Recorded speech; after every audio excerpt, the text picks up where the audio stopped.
Because I know some people who veer the opposite way. Wow, now we have multiple speakers.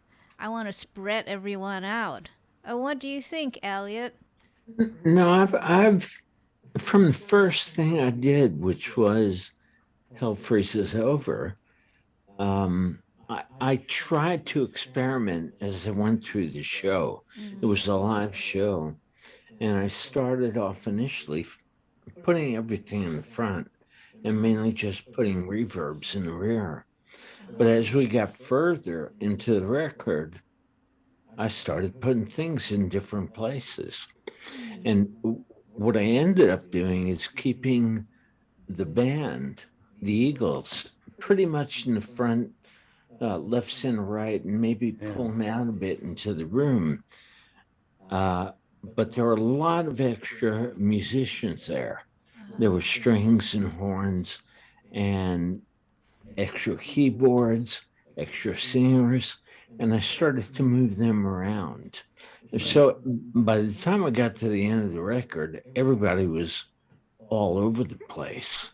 When I started, there was a good deal of mono, and stereo was an afterthought at that point.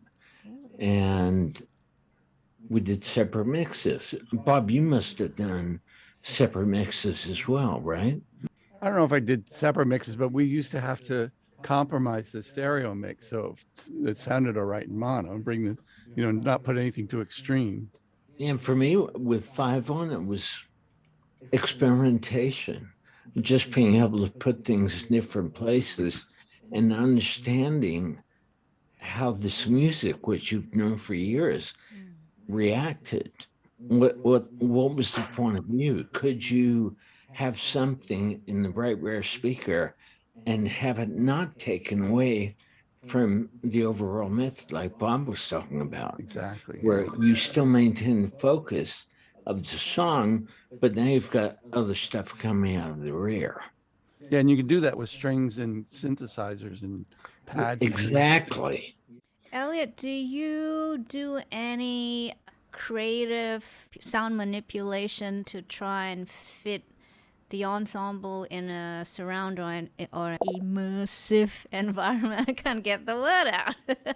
Like I've worked on a lot of old records, and at one point somebody accused me of destroying the original sound of an old record.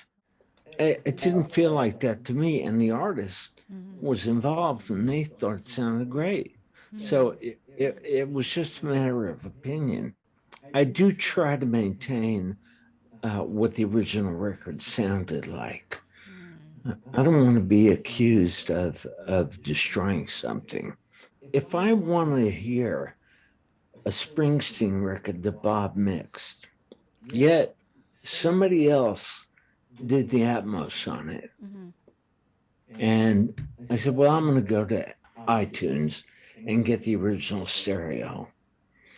If there was an Atmos done on it, you can't do that.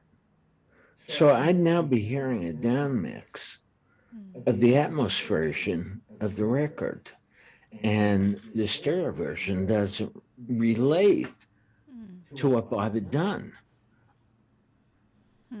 I don't want to hear that. That to me is really destroying the record.